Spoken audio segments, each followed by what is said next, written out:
তিনি এই জগতে চারটি জিনিস পরিত্যাগ স্বাভাবিকভাবেই করবেন। অহৈতুক্য, অব্যবহিতা, কেবলা, নির্মলা আর অনিত্যা ভাগবত ভক্তি যদি কেউ সামান্য হৃদয়ে স্পর্শ করতে পারে, এই ভক্তির পরশ পেতে পারে, তাহলে জগতে তিনি চারটি জিনিস পরিত্যাগ করবেন। এই চারটি জিনিস স্বাভাবিকভাবেই পরিত্যাগ হবে। এই চারটি জিনিস হলো ধর্ম, অর্থ, কাম আর মোক্ষ। কিন্তু রাজেন্দ্রবর্গ, চক্রবর্তী সম্রাট রাজা যারা, নৃপতি যারা, তারা ধর্ম, অর্থ, কাম এই তিনটি চান, মোক্ষ মুক্তি চান না। মুক্তি চাইলে তাদের এই যে ধর্ম, অর্থ, কামনা, এটা রাজেন্দ্রবর্গের প্রয়োজন। রাজাধিরাজ, চক্রবর্তী সম্রাট, এদের প্রয়োজন। তো ভক্তির স্পর্শমণির বিশুদ্ধ পরশ পেলে মানুষ এটি ত্যাগ করবে কেন? করবে এই জন্য যে ধর্ম, অর্থ, কাম, মোক্ষ এই চতুষ্টয় পুরুষার্থ ভক্তির অন্তরায় করে দেয়। ভক্তি এগুলো অন্তরায় হয়ে যায়, পর্দা এসে যায়। ভক্ত এটি চাইবেন না। পুরুষত্ব চায় না, এই জন্য ভক্তরা, ধ্যান দিন, পুরুষত্ব ভক্তরা কেন চায় না? ধর্ম, অর্থ, কাম এগুলি যে প্রাপ্ত হতে হতে, ভোগ করতে করতে একসময় ক্লান্ত হয়ে পড়ে। ক্লান্ত কেমন? মাথায় বোঝা নিয়ে চলেছেন। মস্তকে বোঝা থাকলে একটা পরিশ্রম হয়, সেই পরিশ্রমতে মস্তক ব্যথা হলে মাঝে মাঝে কাঁধে নামায় বোঝা। আচ্ছা, মাথা থেকে কাঁধে নামলে মাথার ব্যথা কিছুটা প্রশমিত হয়, স্বস্তি হয়, কিন্তু কাঁধের ব্যথা, কাঁধে ব্যথা হতে থাকে। ডান কাঁধ থেকে যদি বাম কাঁধে আনেন বোঝা, ব্যথা যাচ্ছে কি না ব্যথার স্থান পরিবর্তন হচ্ছে? বাম কাঁধে এলো, ডান কাঁধের ব্যথা প্রশমিত হলো, কিন্তু বাম কাঁধে আবার ব্যথা চাপলো। বলো, ধর্ম, অর্থ, কাম এগুলি যতক্ষণ আছে এটা বোঝার মতো ব্যথা দেবে। এটাতে শান্তি হয় না। বলো, ধর্মেও শান্তি হয় না? বলো না, এখানে ধর্ম বলতে সকাম উপাসনাকে বলা হয়েছে। তো সকাম উপাসনার দ্বারা যেটি পাওয়া যায় সেটি পরা শান্তি পাওয়া যায় না। ধ্যান দিন, কাঁধ পরিবর্তন করলে, মাথা থেকে বোঝা স্কন্ধে নামালে স্থান পরিবর্তন হয়, ব্যথার নিরাকরণ হয় না। তেমনি ধর্ম, অর্থ, কাম এই বোঝা কোটি কোটি জন্ম বইতে বইতে আমরাও ক্লান্ত, আমরাও শ্রান্ত। তখনই কি করে? তখনই তারা চিন্তা করে, এর থেকে উচ্চস্তর কোনো শান্তি আছে কি? এর থেকে উচ্চস্তর একটু সুখ অবস্থা আছে কি? তখনই এই কথা বলা যাবে না। তখনই সরদর্শনের আমাদের মুক্তির কথা বলা আছে। যখন ধর্ম, অর্থ, কাম এটি জন্ম জন্মান্তরের ভোগ করতে করতে আমি ক্লান্ত, ব্যথা, কারণ জন্মালে মৃত্যুবরণ, আর অর্থ বা কামনা এটি অপূরণীয়, পূরণ হয় না। তো যা পরিপূর্ণতা পায় না, আশা আকাঙ্ক্ষার পূর্তি না হওয়ার নামই তো দুঃখ। যা চেয়েছি তা পাইনি, তারই নাম দুঃখ। তাহলে দুঃখরও বোঝা আমি নামাতে পাচ্ছি না। পাচ্ছি কি? স্থান পরিবর্তন করছি, পাচ্ছি না। এটি বইতে বইতে ক্লান্ত জন্ম মৃত্যু চক্রে আবর্তনশীল জীব তখন আলাদা একটা কিছু প্রাপ্তি চাইছে। এই বোঝা হতে, এই ব্যথা হতে নিবৃত্তি চাইছে। তখন আমাদের বেদান্তের স্বরদর্শন বলছেন, তোমার জন্য মুক্তি আছে, তুমি মুক্তি চাও। তো সেই মুক্তিতে আমাদের প্রাপ্তি কি?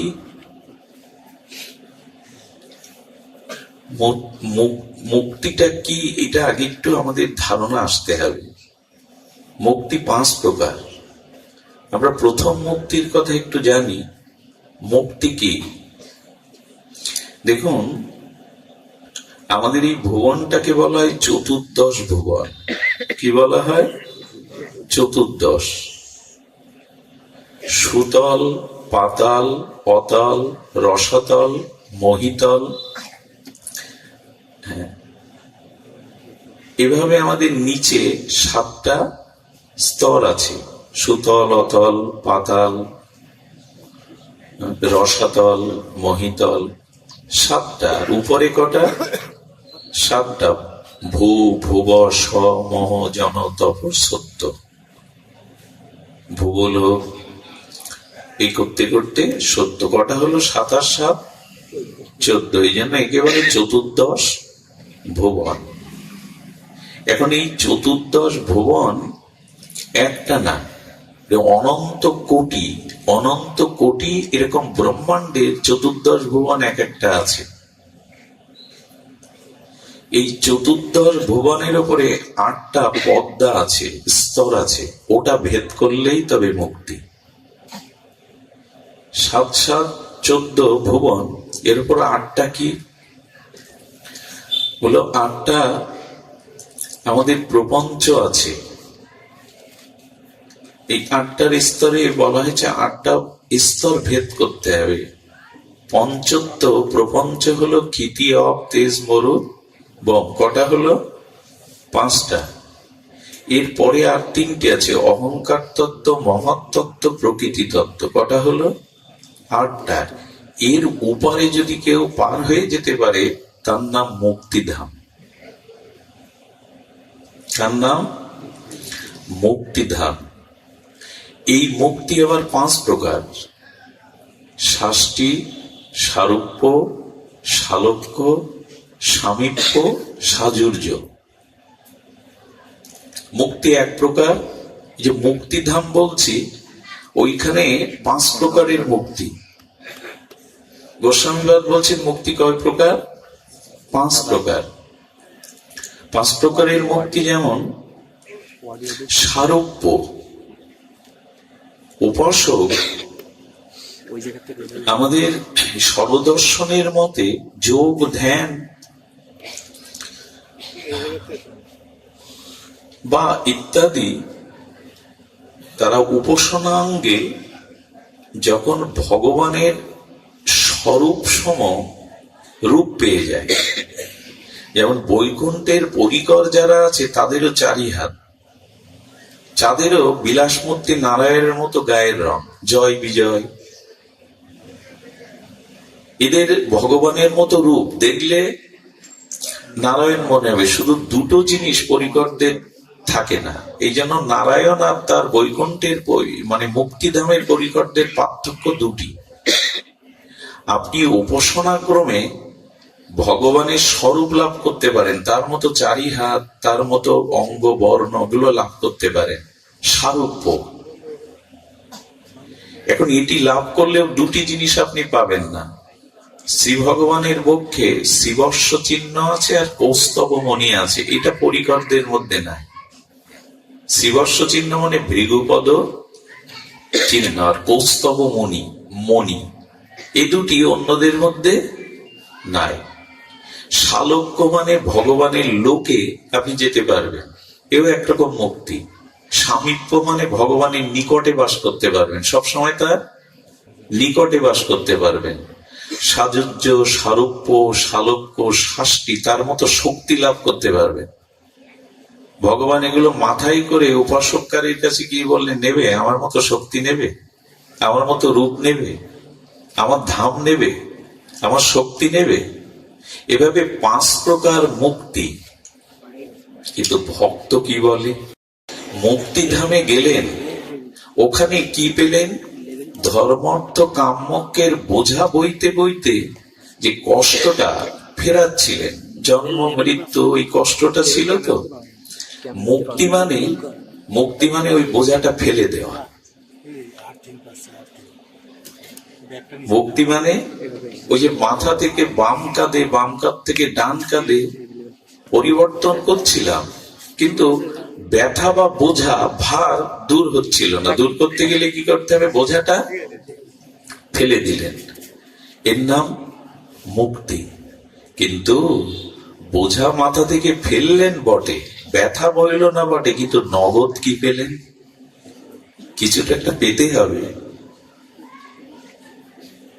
দেখুন, সিদ্ধান্ত না জেনে আমাদের একটু ভেতরে প্রবেশ করতে হবে। ঠাকুরের কথা শুনবো, কিন্তু কাল বলছিলাম ঠাকুর শুদ্ধা ভক্তি দিতে এসছেন। এটা কি? এগুলো জানলে আপনার ভক্তিতে পথ জানতে হবে। তো যেখানে পৌঁছাতে চান সেটা পথ নির্দেশিকা জানতে হবে না? কিভাবে পৌঁছাতে হবে? আমরা শুদ্ধা ভক্তি চাইছি, সেটা কোথায়, কিভাবে পাওয়া যায় সেটা শুনুন। ওখানে বোঝাটা ফেলে দিলেন, কিন্তু নগদ কিছু পেলেন? আনন্দ নামক নগদ কিছু পেলেন? কিন্তু মানুষ তো আনন্দ চায়, পরানন্দ, প্রেমানন্দ চায়। সেটা কোথায় হলো? সেটা মুক্তিতে। ওই জন্মাতে হলো না, মৃত্যুবরণ করতে হলো না, আর কর্মফল ভোগ করতে হলো না। কিন্তু নগদ পাওয়াটা কি? এই নগদ যে পরমানন্দ, প্রেমানন্দ, এটা 5 প্রকারের মুক্তি আছে। এই 5 প্রকারের মুক্তিতে আবার ভক্তিতে আছে।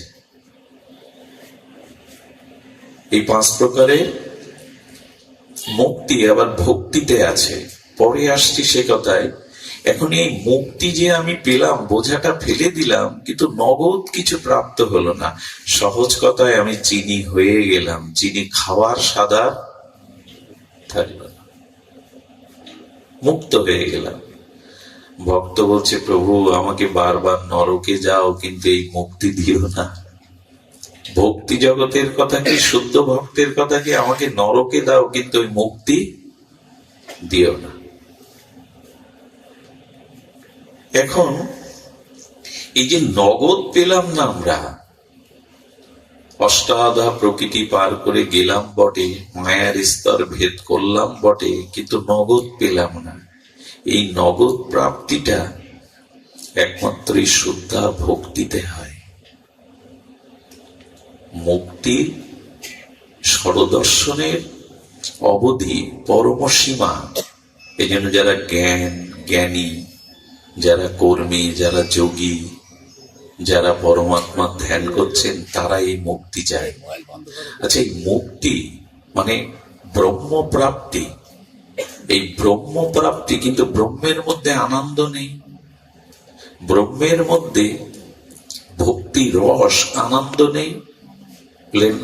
ব্রহ্মের মধ্যে যদি রস, আনন্দ এগুলি না থাকতো, তবে তিনি ব্রহ্ম তত্ত্ব হতে পারত না।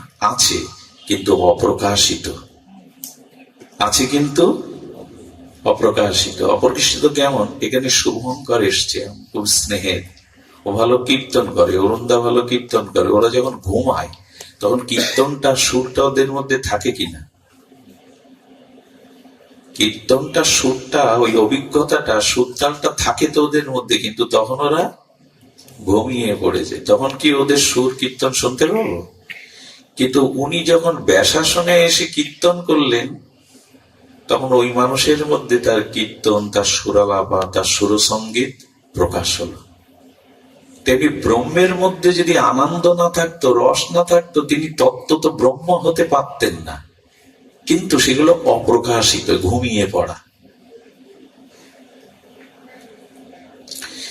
এই জন্য ব্রহ্ম, আত্মা, ভগবান ত্রিবিধ প্রকাশে।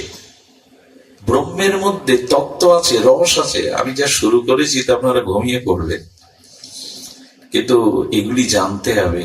না জানলে আমরা শুদ্ধ ভক্তির স্তরে পৌঁছাতে পারবো না। আগে তো তিতো খান, তারপরে ক্ষুধা জাগবে, আস্বাদন হবে। অরুচি থাকলে তো আস্বাদন হবে না। হরিদাস ঠাকুরের প্রেমরস আস্বাদনের জন্য আগে এটি জানা দরকার, কি দিতে এসেছিলেন তিনি আমাদের জন্য কি নিয়ে এসেছিলেন। এই জন্য এখানে পৌঁছাতে হবে। তো আমরা বলছিলাম ব্রহ্মে আছে, কিন্তু এটা অপ্রকাশিত। যেমন কি জানেন, একে বর্ণনা করা যায় না। ব্রহ্মের যে নির্গুণ নিরাকার, তাতে আছে সব, প্রকাশ নেই, লীলা নেই, ধাম নেই, পরিকর নেই, হ্যাঁ, সেই রস আনন্দ তরঙ্গ নেই, অথচ তার মধ্যে সব আছে। এই যে ঘুমিয়ে পড়া, শিল্পী ঘুমিয়ে পড়েছে, এই জন্য ওইখানে ভক্তরা যেতে চায় না। ওখানে লীলা নেই, ধাম নেই, রূপ আনন্দ নেই, অথচ ঘুমন্ত ওইখানে। এই জন্য ভক্তরা যেতে চায় না। এটা পরমাত্মাবাদীরা, ধ্যানীরা ওইখানে যেতে চায়। ভক্ত কি চায়? ভক্ত তার ধাম চায়, লীলা চায়, রূপ চায়, সেবা চায়, রস আস্বাদন চায়। এই জন্য ওটা আছে। রামকৃষ্ণ পরমহংস এটা অপূর্ব কথা দিয়ে বলেছেন। আগেকার দিনে নববধূ বিয়ের দিন বর এসেছে, বরকে এক ঘরে বসানো হয়েছে। লজ্জিতা, এই নব বিবাহ হবে, নব অনুরাগে পূর্বরাগে লজ্জিতা মেয়েটাকে শোকেরা বলছে, তোর বর কই রে? অবনত মস্তকে রাঙা মুখে নিচে, কি রে বর দেখাবি না? তোর বর কই? দেখেছিস তুই? দেখতে এসেছিল। কি করেছে জানিস? জানলার গবাক্ষ ছিদ্র, এই যে ভ্রমর এসে জানলা সিদ্ধ করে না, ওই গবক্ষ দুয়ার দিয়ে লজ্জিত হয়ে সখীরা বলছে যে তোকে দেখাতে হবে না। আমরা এক এক করে বলছি, ওই যে একজন বসে আছে ওই বর? বলল না। আর একজনকে বরের বসে আছে তো তার সহপাঠীরা বলো ওই বর? বলল না, ওই বর না, সব না বলছে। নেতি নেতি, এই যে বেদে যেমন বলা হয়েছে, এটা ঈশ্বর ন ইতি, এটা না, ন ইতি। যখন বরের দিকে সখীর আঙুল তুললো, ওই বর সবার মাঝখানে বসে আছে, কি সুন্দর দেখাচ্ছে, তখন মাথা নিচু করে হাসছে, তখন আর না বলছে না। কি বোঝা গেল? মুখে তো কিছু বললো না। তেমনি ব্রহ্মার যে, ব্রহ্মালোকের যে আনন্দটা, ওটা বোঝা যায় কিন্তু ব্যক্ত করা যায় না। আনন্দ অপ্রকাশিত ওখানে, ওখানে আনন্দ প্রকাশ নেই। কিন্তু আমরা তো প্রকাশ চাই, আমরা তো লীলা চাই, ধাম চাই, আস্বাদন চাই। এবং অবাক কাণ্ড কি জানেন, এরকম অনন্ত ব্রহ্মাণ্ডে, এরকম অনন্ত বিশ্ব ব্রহ্মাণ্ডে চতুর্দশ ভুবনে ভগবানে কোথাও না কোথাও বাল্য লীলা করছেন, রাসলীলা করছেন, ব্রজলীলা করছেন। লীলা কিন্তু নিত্য চলছে। আপনি যখনই ভজন করতে করতে ওই স্তরে পৌঁছালেন, তখন এমন কোন চতুর্দশ ব্রহ্মাণ্ডের এমন এক পৃথিবীতে আপনাকে জন্ম দেবে, যে পৃথিবীতে ভগবান এখন লীলা বিলাস করছেন। লীলা কিন্তু নিত্য। সূর্য এখন আমাদের বাংলাদেশের আকাশে নাই বলে সূর্য আকাশে নাই এমন। বর্ষচক্রে আমেরিকায় এখন দিন, তার মানে সূর্য আমার আকাশে নাই বলে সূর্য আকাশে নাই। তেমনি লীলা নিত্য। এরকম চতুর্দশ ব্রহ্মাণ্ডে, অনন্ত কোন ব্রহ্মাণ্ডে, ভারতবর্ষের কোথাও বৃন্দাবন, সেখানে তিনি লীলা করছে। লীলা নিত্য। ওইখানে যাওয়ার যদি ভজন হয়, তাহলে আপনি ওই লোকে জন্মিয়ে ওই লীলাতে প্রবেশ করতে পারবেন। সকালবেলা এক মা উনান জ্বেলেছে, উনানে অগ্নি, উনান জ্বেলেছে মানে উনানে অগ্নি জ্বেলেছে। সে যদি দাবি করে এই পৃথিবীর মধ্যে প্রথম আমি অগ্নি জ্বাললাম, তার বলাটি কি ঠিক হলো? কত জায়গায় এমনি অগ্নি জ্বলছে। তেমনি ভগবান এসেছিলেন দাপরে আমাদের বৃন্দাবনে, উনি নাই এমন নাই। এরকম কোন অনন্ত ব্রহ্মাণ্ডে কোথাও তিনি এখন নিত্য লীলা। আমি সকালে আগুন জ্বেলে দাবি করতে পারি না আমি প্রথম আগুন জ্বালালাম। অনন্ত তার লীলা, অনন্ত তার মহিমা। ওনারা চলে যাচ্ছেন কেন?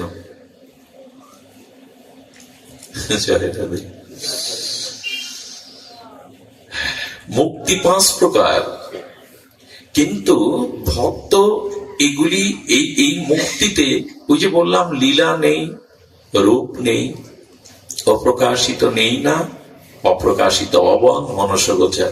আপনাদের আর কষ্ট দেব না, ফিরে আসি। ভক্ত তাহলে কি চায়? হরিদাস ঠাকুর আমাদের কি দিতে এলেন?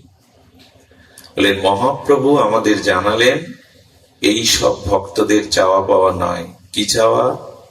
দিয় মানাং না গৃহন্তি বিনা মত সেবনং বিনা। রূপ গোস্বামী পাদের ভক্তির অসমৃত সিন্ধুতে বলছেন এবার ভক্ত কি চায়, শুদ্ধ ভক্তি কি?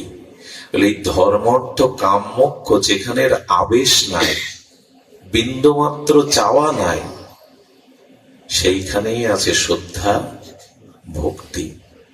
ধর্ম অর্থ কাম মুক্তির কোনো কিছু মনে পাওয়া তো দূরে থাক, এদের স্পর্শ আভাসও যাদের চিত্তে লাগবে না তারাই শুদ্ধ।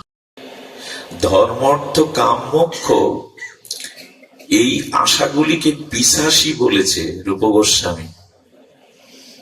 ভূতে যখন কারো ঘাড়ে লাগে, ভূত আছে কিনা আমি জানি না, পিশাচি বা ভূত প্রেতাত্মা যদি কারো ঘাড়ে লাগে, দেখবেন সে খায় বেশি, তার স্বাস্থ্য শুকায়, স্বাস্থ্য অটুট থাকে না। বলে এত বেশি খায় তো স্বাস্থ্য হচ্ছে না কেন? বলে ওর মধ্যে থেকে ওই পিশাচি খাচ্ছে, ওকে ধীরে ধীরে মৃত্যুর কবলিত করে ফেলছে, খাচ্ছে ওই পিশাচি। তেমন আমার ভিতরে যখন ধর্মত্ব কাম মোক্ষ এই মুক্তির ইচ্ছা থাকবে, ওগুলো কিন্তু পিশাচি না। ইচ্ছাটা, ধন চাই, মুক্তি চাই, অর্থ চাই, এই শশুক বাসনা, এই চাওয়াটার নাম পিশাচি। ওগুলো কিন্তু পিশাচি না। খবরদার, মুক্তিকে পিশাচি বললে কিন্তু অপরাধ হবে। যুগ যুগান্তর যোগী ঋষি মুনিরাও মুক্তি পায় না, তাকে পিশাচি বলা যাবে? বলো না।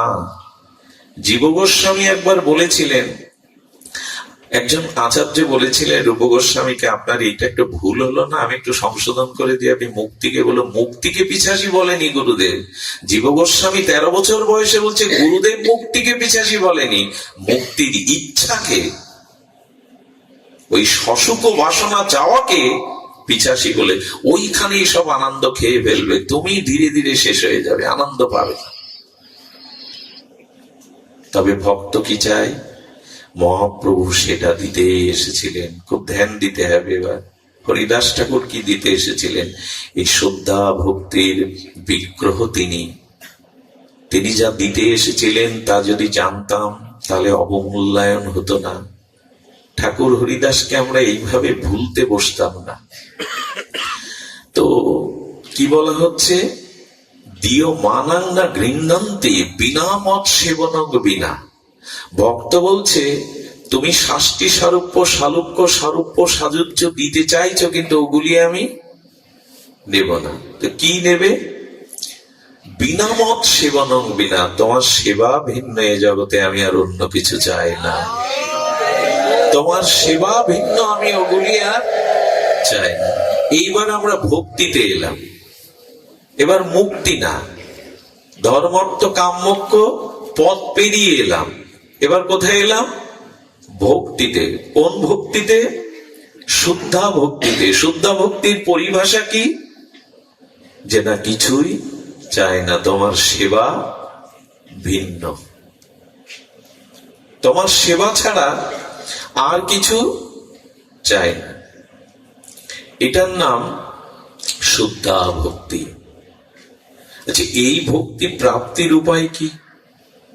ঠাকুর হরিদাসের কেন জীবন চরিত আমরা আস্বাদন করব? এই ভক্তি প্রাপ্তির উপায় কি বললাম তো আমরা, কিন্তু এই ভক্তির প্রাপ্তির উপায় কি? খুব ধ্যান দিয়ে শুনতে হবে। প্রাপ্তির উপায় হলো আর কিছু না, মহাপ্রভু দুটি সাক্ষাৎকার করিয়ে দিয়েছেন আমাদের এই কলিজীবের জন্য। কি বলেছেন? দুই ভাই হৃদয়ের খালি অন্ধকার, দুই ভাগবত সঙ্গে করান সাক্ষাৎকার। বাইরের পরিচয়ের নাম আলাপ ব্যবহারের নাম পরিচয়, আর আন্তর পরিচয় অর্থাৎ অন্তর পরিচয়, নিগূঢ় পরিচয়ের নাম সাক্ষাৎকার। মহাপ্রভু বললেন ভক্তি প্রাপ্তির উপায় বলে দিচ্ছেন, খুব ধ্যান দিয়ে আঁচল পেতে, হৃদয়ের আঁচল পেতে নিয়ে নিন, ঘুম যেন না আসে, অলসতা যেন না আসে, আঁচল পেতে নিয়ে নিন। দুই ভাই হৃদয়ের খালি, খালি মানে প্রক্ষালন, আমরা বলি না পাদ প্রক্ষালন। এই নিতাই গৌর কৃপা করে এসে, এই প্রেমাবতার কারুণ্য অবতারে এসে, অনার্পিত চরিত দানে এসে তিনি দুটো বস্তুর সাথে আমাদের সাক্ষাৎকার করিয়ে দিচ্ছেন,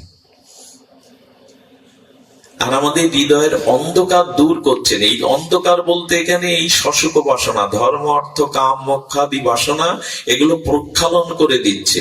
দুই ভাগবত, কারা তারা? এক ভাগবত রসশাস্ত্র, আর ভাগবত ভক্তি রস পাত্র। খুব ধ্যান দিতে হবে কথাটি, শুনেছেন আবার শোনো। বলছেন ভাগবত কয়জন হলো তাহলে? গ্রন্থ শুধু ভাগবত না, যে অক্ষর রসব্রহ্ম রূপে ভগবানের নাম রূপ লীলা ধাম প্রকাশ করেছেন, এটি গ্রন্থ ভাগবত। এক ভাগবত রসশাস্ত্র, অক্ষর রূপী রসব্রহ্মের নাম রূপ লীলা, ভক্ত ভগবানের লীলা কীর্তিত হয়েছে, তাকে বলে ভাগবত। আর ভাগবত বড় ভক্তি রস পাত্র।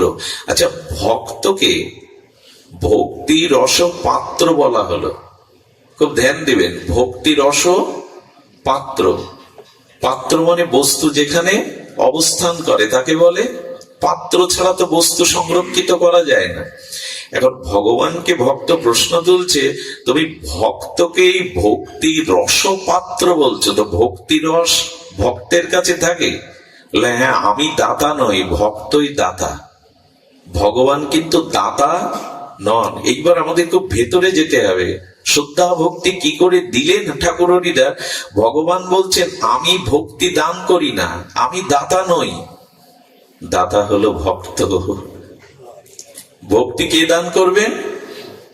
ভগবান না, ভক্ত ভক্তি দান করবেন। দাতা কে? দাতা ভক্ত। এই জন্য একটা অনুরোধ করি, ভক্তি ভক্তের কাছে ছাড়া কোথাও পাবে না। অভিমান ছেড়ে ভক্ত সঙ্গে আসতে হবে। কাল গিয়েছি, আজ আর যাব না, শরীর ভালো নেই। আরে ভক্তি পাত্রকে এখানে বললে ভক্ত, দাতাকে ভক্ত। পাবেন কোথায়? ভগবানকে বলা হলো তাহলে তুমি ভক্তি রসের পাত্র না? বলেই তো দিয়েছি, আমার ভক্তই ভক্তি রসের পাত্র। ভক্তি আমার ভক্তের পাত্রে থাকে, আর দাতাও তিনি, আমি দাতা না। কেন হরিদাসকে মহাপ্রভু বললেন আমার যত কাজ সব তোমা লইয়া? তোমার কাজ হরিদাস করতে এসছে? বলে হ্যাঁ, আমার যত কাজ সব হরিদাসকে দিয়ে। তোমার যোগ্য নও, তাই যাও মোড়ে ছাড়িয়া। মহাপ্রভু বললেন হরিদাস, আমি তোমার যোগ্য না বলে ছেড়ে যাচ্ছ? কোথায় কোথায় হরিদাসের মহিমা? মহাপ্রভু বলছেন আমি তোমার যোগ্য না বলে চলে যাচ্ছ। আমার যত কাজ সব তো তোমাকে নিয়ে। কেন চৈতন্য প্রভু? তুমি রাধা কৃষ্ণ মিলিত তনু পরতত্ত্ব, তুমি দাদা শিরোমণি, তুমি করুণায় অবতীর্ণ হয়েছ, তো হরিদাস তোমার কাজ তুমি করবে না? তোমার কাজ হরিদাসের কাছে কেন? আহা, বলেন ভক্তি আমার সম্পদ, কিন্তু ওটা ভক্ত ছাড়া কেউ দিতে পারে না। এখানেই তো রহস্য। অভিমান ত্যাগ করে ভক্ত সঙ্গ করতে হবে। কেন জানেন? ভক্তি ভগবানের সম্পদ। আচ্ছা, সম্পদ একজনের, কিন্তু যে পাত্রে সম্পদটা রাখা সেখান থেকেই তো আপনাকে নিতে হবে, নিতে হবে না? এই জন্য ভক্তি রস পাত্র। কেমন দৃষ্টান্ত এসেছে, পদ্মের মধু। পদ্ম মধু উৎকৃষ্ট তো না? পদ্ম মধু, এখন প্রস্ফুটিত সরোবরে পদ্মের মধ্যে মধু আছে, পদ্ম মধু দিতে পারবে আপনাকে? ভগবানেরই স্বরূপবৃত্তি, ভক্তি ভগবানেরই সম্পদ, কিন্তু ভগবান দিতে পারবে না। পদ্মের কাছে চেয়ে মধু পাবেন? নিগড়িয়ে মধু পাবেন? পদ্ম মধু তো চাই, ভক্তি তো চাই, আনন্দ রস তো চাই। পদ্ম বলছেন তোমার একটু ভুল হচ্ছে, মধু আমার সম্পদ, কিন্তু আমি তোমায় দিতে পারবো না। ভগবান বললেন ভক্তি আমার সম্পদ, আমার অন্তরঙ্গ শক্তি, বৃত্তি, ভক্তি, এটা আমি দিতে পারবো না। যদি পদ্মের মধু পেতে হয় তো মধুকর মৌমাছির কাছে যাও, মধুকর মৌমাছির কাছ থেকে পেতে হবে। মৌমাছি ফুল থেকে মধুটা নিয়ে একটা মধু চক্র তৈরি করে। তো বলছেন এই জন্য ভক্তের কাছে যাওয়া আছে। মধুর চাকে গেলে মধু পাবেন? মধু আছে, কিন্তু এখানে দেখুন ভক্ত মধুকর, আর মধু চক্র, মধুর চাকটা হলো ভক্তের হৃদয়। ভক্তের হৃদয়ে মধু রক্ষিত আছে, চাকটা হলো ভক্তের হৃদয়। এখন আপনি মধুকরের মধু চক্রে গিয়ে বলছে মধু দাও, মধু দাও, দেবে তো? এখানে আসে অনেকে, ওই যে চলে গেল না অনেকে, ভাগবতে এলো আবার চলে গেল, ঘুমালো, বাদাম ভাজা খেতে গেল, বাইরের দৃশ্য দেখতে গেল, চাকের দিকে তাকিয়ে থেকে মধু দাও, মধু দাও। আসলে একটা কাজ হলো ওখানে একটু ঘা দিতে হবে, বিন্দু বিন্দু মধু করতে হবে। তার মানে ভক্তের হৃদয়ে ঘা দেব? বলো না গো, ভক্তের সামনে বসে ব্যাকুল হয়ে চোখের জলে প্রার্থনার ঘা দাও। হে ভক্ত, তোমার চরণ ধুলি দাও, তুমি কৃপা করে আমার দিকে দৃষ্টি দাও। এই প্রার্থনার আঘাত করতে হবে, বসে বসে হৃদয়ের নিগড়ানো প্রার্থনার আঘাত করতে হবে। এই মধুচক্রে ভক্ত, তোমার হৃদয়ে সেই গৌর প্রেম আছে, নিতাই প্রেম আছে, রাধা প্রেম আছে। ওই প্রার্থনার তরঙ্গ যত ভক্তের হৃদয়ে আবেদন নিবেদন, যত ভক্তের হৃদয়ে আঘাত করবে, ওইখান থেকেই মধুকরিত হবে। ওইটা আমরা অনেকেই দিতে পারি না। এখানে আসি বটে, বসি বটে। একবারও বলেছেন প্রভু, কত জন্ম জন্মান্তরে প্রারব্ধ কর্মচক্রে এই সংসারে আসা যাওয়া করছি, তোমার হৃদয়ে ভক্তি, দুহাত পেতে শ্রদ্ধা, বিশ্বাস, ব্যাকুলতা, উৎকণ্ঠায়, জাতকের মতো পিপাসায় প্রার্থনা জানাতে হবে, এইবার আমার দয়া করো, এবার কৃপা করো। কৃষ্ণ সে তোমার, তুমি দিতে পারো, তোমারও শক্তি আছে, তুমি দিতে পারো কৃষ্ণকে, তুমি দিতে পারো ভক্তিকে। এই ব্যাকুলতা নিয়েই এখানে বসতে হয়। জল তো সবখানে আছে, পিপাসা না লাগলে জলের সন্ধান কেউ করে না। এজন্য আমাদের প্রার্থনা চাই। ঠাকুর মশাই এই জন্য প্রার্থনা, মালতীর মালাগাতি পরাবো দোহার গলে, এই প্রার্থনা জাগাতে হবে। কবে আমি ভক্ত, কবে হাম বৈঠাবো বৈষ্ণব নিকটে, ঠাকুর মশাইয়ের প্রার্থনা। কবে হাম বৈঠাবো বৈষ্ণব নিকটে। প্রেম ভক্তির মহারাজ তিনি প্রার্থনা করছেন, ওই মাকে ডেকে কি অবস্থা। জয় রাধে, জয় রাধে, রাধে রাধে।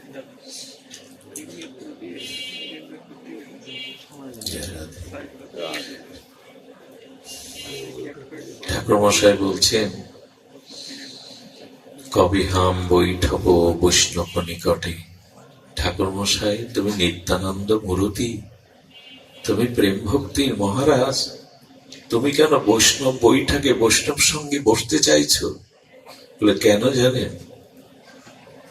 কারো যদি রোগ হয়, সেই রোগটা কেমন করে নিরাময় হয়, ধ্যান দিয়ে শুনুন, সেই রোগটা কি করে নিরাময় হয়, তখন সে কি খোঁজে জানেন? এই রোগ আগেকার হয়েছে, আর এই রোগ সে কোথা থেকে, কোন ঔষধে, কোন ডাক্তারের কাছে সেরেছে, সন্ধান নেই না আমরা? নেই কিনা? আমার রোগ হলে মনে করি এই রোগটা আগে কার হয়েছিল, কোথা থেকে, কোন ঔষধে সেরেছিল, খোঁজ নেয়। খোঁজ নিয়ে ওই রোগীর যে নিরাময় হয়েছে তাকে বলে, আপনার রোগ হয়েছিল, কিভাবে নিরাময় হয়েছিল আমাকে সন্ধান দিন। এই শুদ্ধ ভক্ত বৈষ্ণবরা ভবরোগ থেকে মুক্ত হয়েছে। এই লোভ, লালসা, যশ, খ্যাতি, পূজা, প্রতিষ্ঠা, এদের এই ভব শস্যক বাসনা, এই রোগ সেরেছে। ওদের কাছে গেলে ওরাই বলে দেবে, আমার এই রোগ শুধু সারেনি, আমি পুষ্ট হয়েছি। বৈষ্ণবের নিকটে ঔষধ আছে, তাদের চরণ ধুলি হলো অনুভূতি ঔষধ। এই ঔষধ ওদের রোগ সেরেছে। এই জন্য ওদের কাছে গেলে বলবে, যাও বৈষ্ণব নিকটে, তাদের চরণ ধুলি অঙ্গে মাখো। এটা ধুলি নয়, এটি ধুলি নয়, এটি মহা ঔষধি।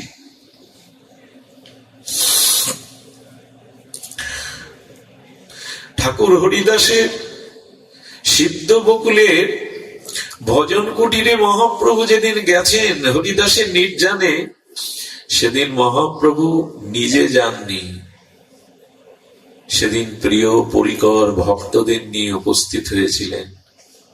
ঠাকুরে আর উঠতে পারছেন না, মৃদু মন্দ ভগবানের দিব্য নাম আস্বাদন করছেন। ঠাকুর প্রভুর সাথে, মহাপ্রভুর সাথে প্রিয় ভক্তগণকে দেখে বলছে, ওহো ভাগ্য, আমি সারা জীবন অলংকার পরিনি, আজ আমার অলংকার পরার স্বাদ হয়েছে। বলতে বলতে বৈষ্ণবরা যেখানে দাঁড়িয়ে ওই ধুলায় গড়াগড়ি দিতে লাগলো, বৈষ্ণবের চরণ ধুলি অঙ্গে মানতে লাগলো।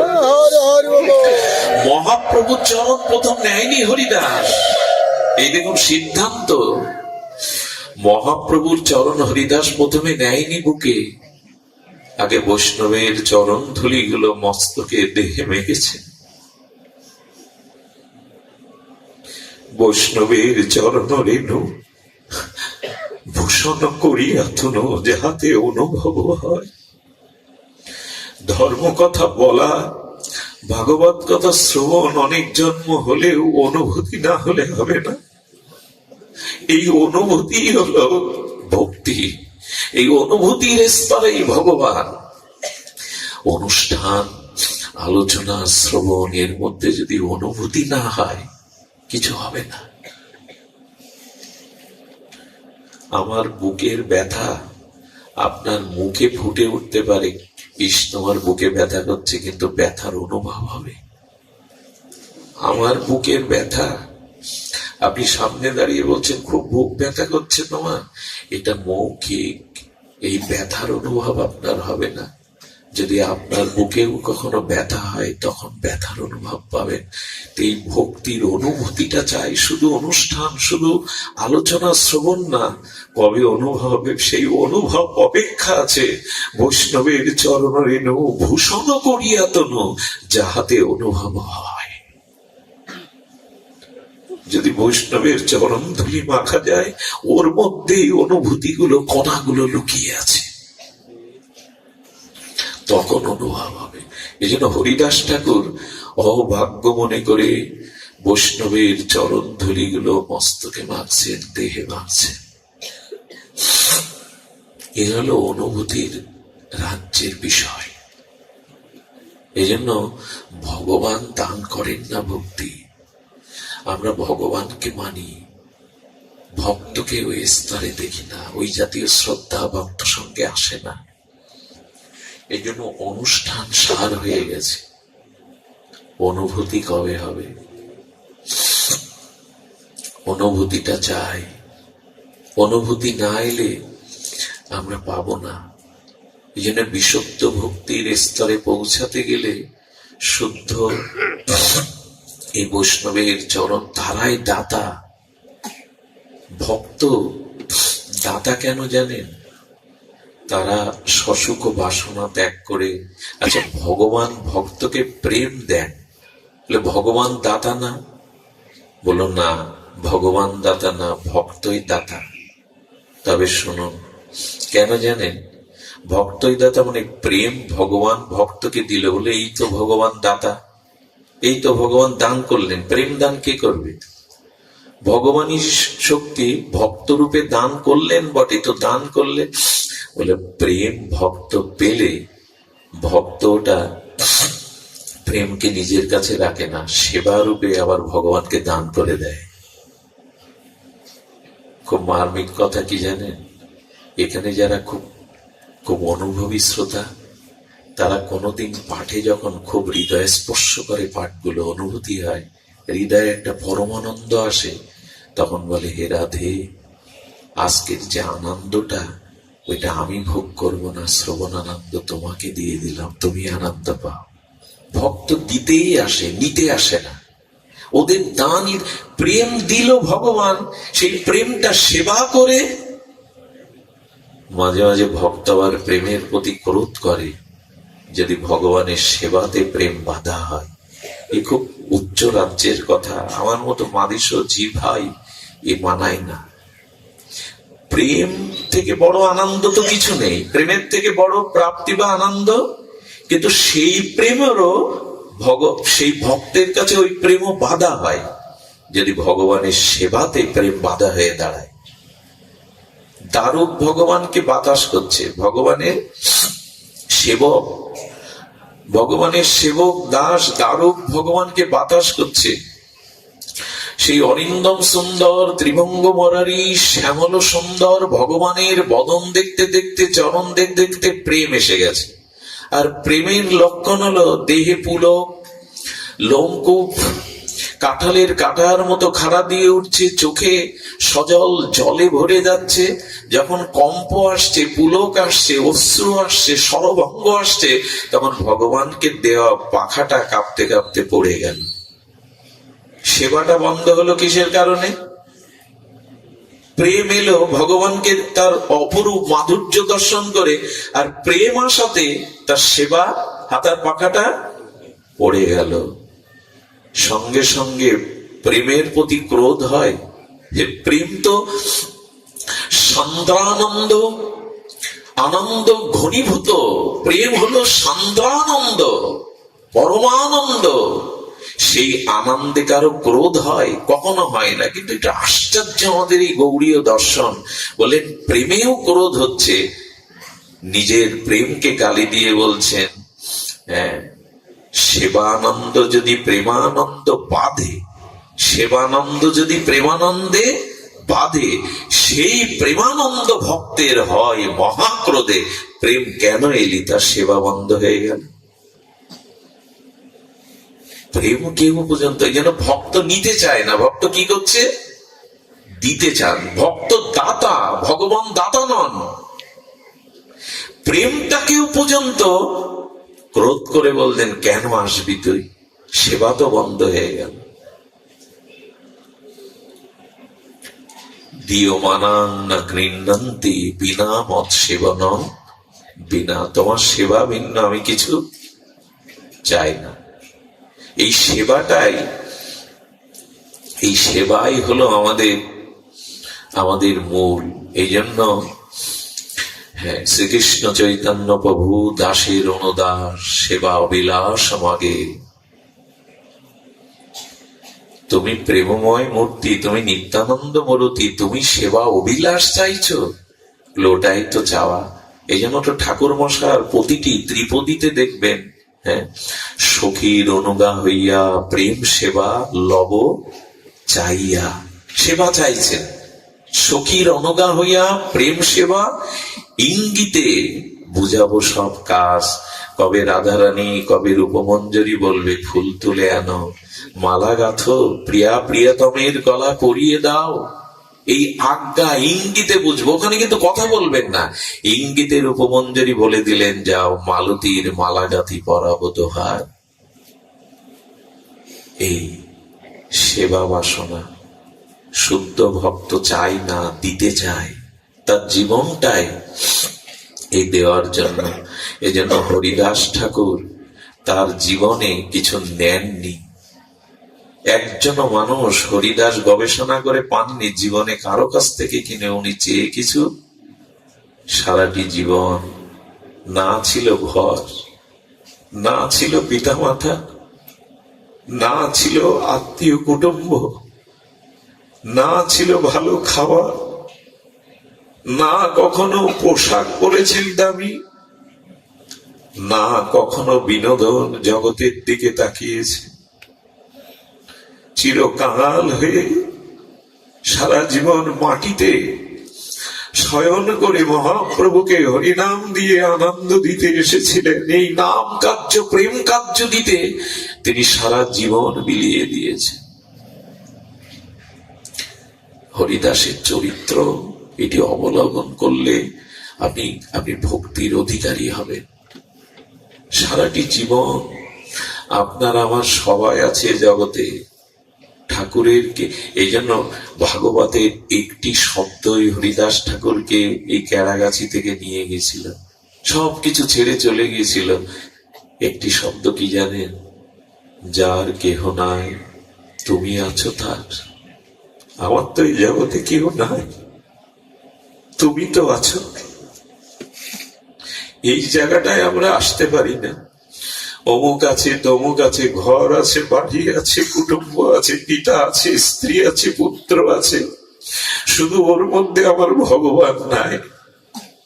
উল্টে হরিদাস বলছেন যার কেহ নাই তুমি আছো তার। কোনো কিছু এই জন্য দাবি করেনি। তবে হ্যাঁ, চাননি বলা ভুল হলো, চেয়েছিলেন। হরিদাস ঠাকুর জীবনে একবারই চেয়েছিলেন, তাও তার প্রিয় পরমের কাছে।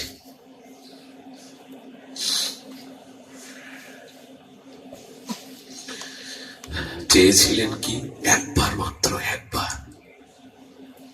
তাও চাওয়াটাকে প্রকাশ করেননি, অনেক দিন ধরে বুকে চেপে রেখেছেন, চাওয়াটা প্রকাশ করেননি।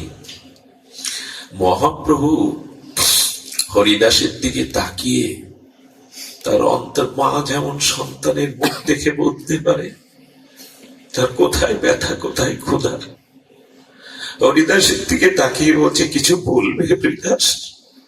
বুঝতে পেরেছেন প্রভু মনের একটা সংবেদনশীলতা আছে। আপনি যদি মনে মনে কাউকে হিংসা করেন, ওটা তার মধ্যে চলে যায়, ওইখান থেকে আপনার প্রতি ওই ভাবটা তার চলে আসে। এটা মনোধর্ম। মহাপ্রভু বুঝতে পেরেছেন হরিদাসের হৃদয়, অনেক দিন ধরে চেপে চেপে চেপে ওর মধ্যে রেখে দিয়েছেন, ইচ্ছাটা বলেন না। মহাপ্রভু বললেন কিছু বলবে। হরিদাস প্রভুর আজ্ঞা পেয়ে তখন বলেছিলেন, এক বাঞ্ছা হয় মোর বহুদিন হইতে। বহুদিন শব্দটা প্রয়োগ করেছে, বলেননি। এক বাঞ্ছা হয় মোর বহুদিন হইতে, বলেননি কেন? কোন মুখে চাইবো তোমার কাছে? চাওয়ারও তো একটা যোগ্যতা থাকে। সবার পিছনে হরিদাস লীলা চলে। যেদিন গুন্ডিচা মার্জন করেছিলেন প্রভু, গুন্ডিচা মার্জন করে দেখছেন তখন বিকাল হয়ে গেছে, ভক্তরা, মহাপ্রভু নিজে মার্জন করেছেন। কাশী মিশ্রের আলাই থেকে, জগন্নাথের মন্দির থেকে প্রসাদ এসেছে, প্রসাদ সবাইকে যখন দিচ্ছেন তখন বলছে আমার হরিদাস কোথায়?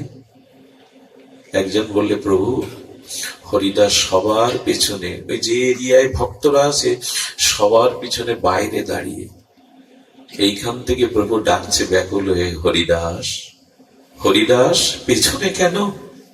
আমার কাছে এসো, আমার কাছে এসো। হরিদাস আসতে চাইছে না। প্রভু যখন বারবার ডাকছে, অবনত মস্তকে প্রভুর পেছনে এসে দাঁড়িয়ে, হরিদাস সামনে এসো, তোমার সামনে যাওয়ার যোগ্যতা তো আমার নাই প্রভু। হীন জাতিতে জন্ম মোর, নিন্দ কলিবর, আমি অধম পামর, তোমার সামনে দাঁড়াবার যোগ্যতা তো আমার নাই। হরিদাস এ কথা বলো না, তুমি আজ আমার কাছে কিছু বর চাও প্রভু। চাইতে গেলেও তো একটা যোগ্যতা লাগে, তা তো আমার নাই। চাইতেও তো একটা যোগ্যতা লাগে। এগুলো আপনাদের মন দুর্বল করার কথা না, এই হলো ভক্তের চরিত্র। এই শিক্ষাটা নেওয়ার জন্য এত দূর দূরান্ত থেকে এই ভক্তদের মাঝে এসে বসেছেন। কবে আমার এমন দশা হবে, কবে এমন করে আমি নিবেদন করতে শিখব? প্রভু, তোমার কাছে চাইবার তো একটা যোগ্যতা লাগে, আমার তো সে যোগ্যতাও নাই। এই হলো ঠাকুরের ভাষা। আমার সে যোগ্যতাও নাই। হরিদাস, তুমি ব্রহ্মাণ্ড তারণ করতে পারো বলে প্রভু চাওয়ার যোগ্যতা নাই। এই জন্য চাইতেন না উনি। আজকে চাইছেন কেন জানেন? আজকে যদি না চাই তাহলে আর কোনোদিন চাওয়া হবে না। কারণ চাওয়াটা যে জন্য, যার কাছ থেকে চাইবো, যার কাছ থেকে পাবো, তিনি যদি না থাকেন তো কার কাছে চাইবো?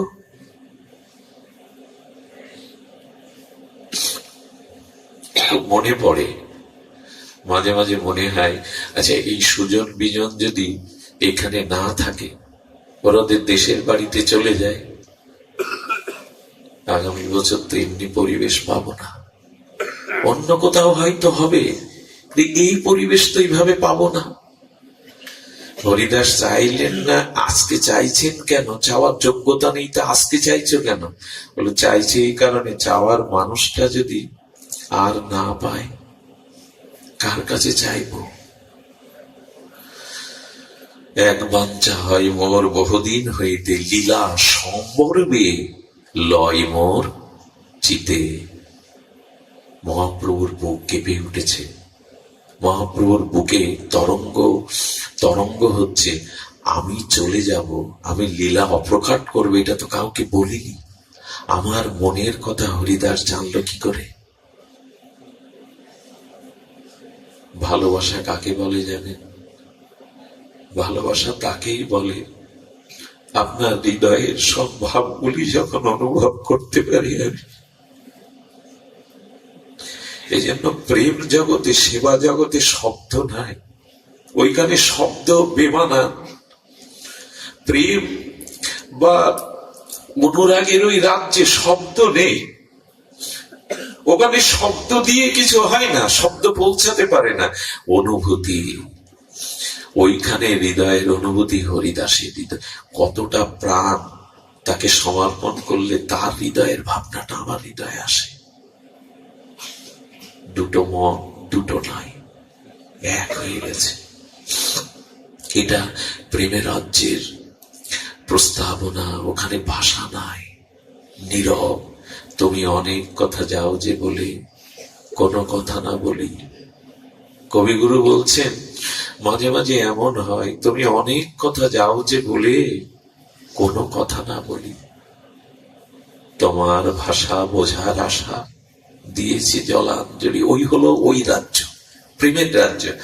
তো আমার মন বলছে, তোমার এই পাবনী লীলা তুমি সংবরণ করবে প্রভু। তোমার এই পরম পাবনী লীলা, এই ধন্য ধরণীতে, এই বসুন্ধরাতে তোমার পাবনী লীলা তুমি সংবরণ করবে। তাই আমার একটি বাঞ্ছা, অনেক দিন হতে যদি অভয় দাও তো বলি। এই দেখুন, জীবনে প্রথম চাইলে তো কি চাওয়া? ভক্ত দিতে আসে, ভক্ত নিতে আসে না। সেই লীলা প্রভু ওরে কবু না দেখাইবা। তোমার আগে মোর শরীর, আপনার আগে মোর শরীর পারিবা। পারিবা মানে পড়বে। বহুবার বলেছি, তবু অনুভূতি দেখুন।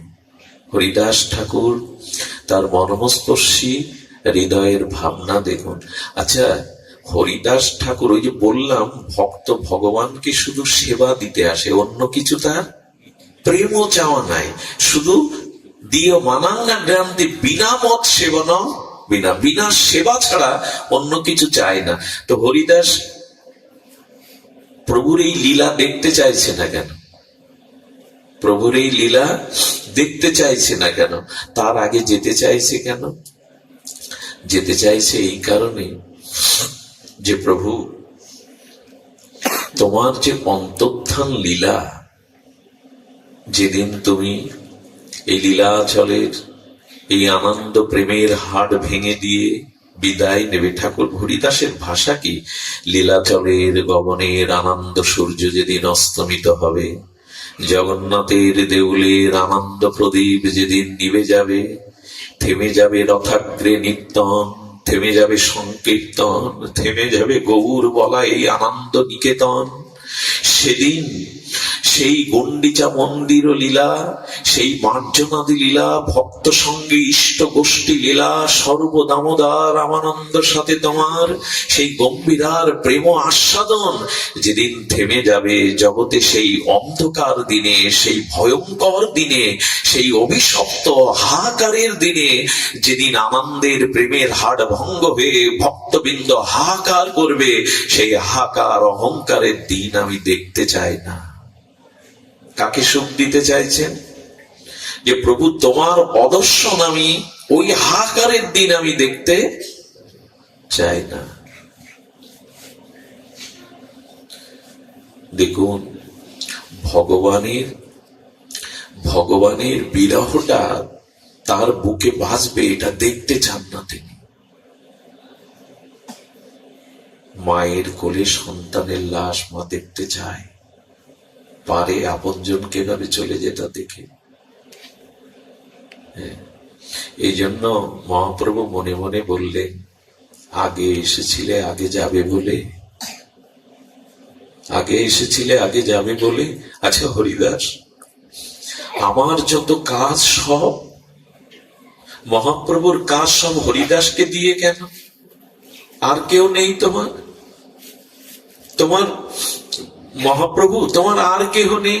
এত বড় বড় মহা অনুভবী মহারথীগণ আছে, রায় রামানন্দ, স্বরূপ দামোদর, বক্রেশ্বর, সবাই তো আছে, তো সব কাজ হরিদাসকে নিয়ে কেন? কেন জানো? আমি জগতে দুটি জিনিস দিতে এসেছিলাম, নাম আর প্রেম।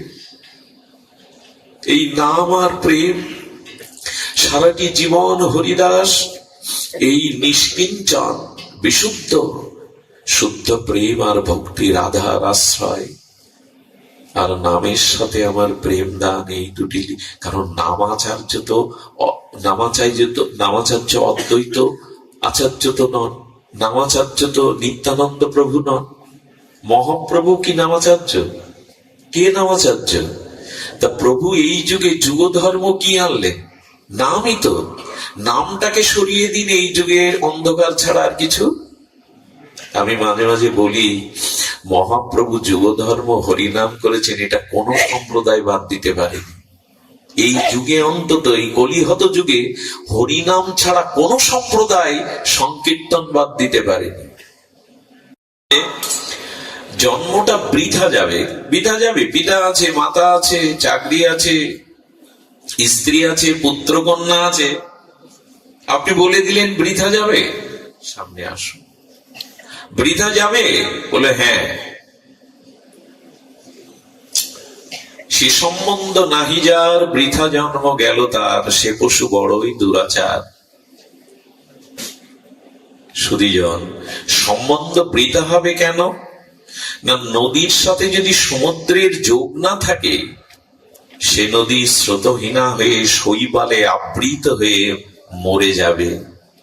তো ভগবানের সাথে যার সম্বন্ধ নাই, সে জীবন্তে মরা। যার জীবনে ভজন নাই, ভগবানের সাথে যার সম্বন্ধ নাই, তিনি জীবন্তে মরা।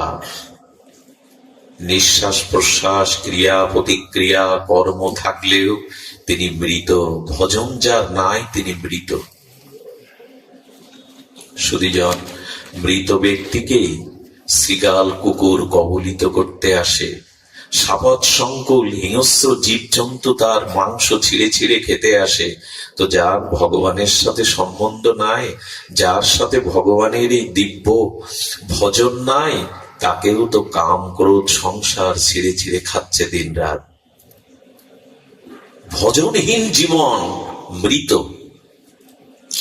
এই জন্য ভজন বা ভগবানের সাথে সম্বন্ধটা একান্ত প্রয়োজন। যার সম্বন্ধ নাই তার আসা যাওয়ায় সার হয়। এই জন্য জগৎটা সাধ্যের। কি বলছেন? স্ত্রী পতিকে ভালোবাসে পতির সুখের জন্য নয়, নিজের সুখের জন্য। আত্মনস্তু তু কামায়া সর্বং প্রিয়াং ভবতি প্রিয়াইব নৈব প্রিয় ভবতি। এ কথা মাথায় আসে না, আমাদের চিত্তে কথা রেখাপাত করে না যে নিজের সুখের জন্যই জগতের সব তোমাকে ভালোবাসছে। মায়ের গর্ভ থেকে ভূমিষ্ঠের সাথে সাথে স্ত্রীর সাথে আনেনি, পুত্র কন্যার সাথে আনেনি, কোনো সম্বন্ধই আনেনি। আবার মৃত্যুর পরেও এই সম্বন্ধ কারোর সাথে থাকবে না, কিন্তু ভগবানের সাথে সম্বন্ধ আমার চিরদিনে। এই জন্য হরিদাস ঠাকুরের সেই দিব্য উক্তি, যার কেহ নাই তুমি আছো। কেউ তো আমার নয় প্রভু। যে সত্যটা কেমন? সত্য নিজের সুখ না পেলে কেউ মনে রাখে না কেমন? একটা কথা বলি, দেখুন, স্বামী স্ত্রীকে এক জায়গায় করে যদি ভগবান জিজ্ঞাসা করে তোমরা আগে কে মরতে চাও, তোমরা কে আগে মরতে চাও? আমাদের দেশের সধবা মায়েরা কি বলে জানেন? প্রভু, শাঁখা সিঁদুর নিয়ে আমি ওনার আগে চলে যেতে চাই। আর কথাটা শুনে আমাদের মায়েদের মেয়েদের চোখে জল আসে। কত বড় সাধ্যি, কত বড় স্বামী প্রাণা পতি প্রাণা। স্বামীকে যদি বলা হয় তো বলে না, আমি ওর আগে চলে যেতে চাই। আর স্ত্রী শুনেও, সহধর্মী শুনেও মনে করে কি ভালোবাসা, আমার আগে যেতে। এর মধ্যে যে কতটা চালাকি জড়িত তা মানুষ জানে না। চালাকিটা কি জানেন? ওই স্ত্রী শাঁখা সিঁদুর নিয়ে যেতে চাই কেন জানেন? স্বামী হারা বিধবা হয়ে যদি পড়ে থাকি, আজকাল এই ছেলে মেয়ে এরা তো আমায় দেখবে না, বৃদ্ধাশ্রমে পাঠিয়ে দেবে। বেটা থাকতে থাকতেই যদি যেতে পারি তবেই ভালো।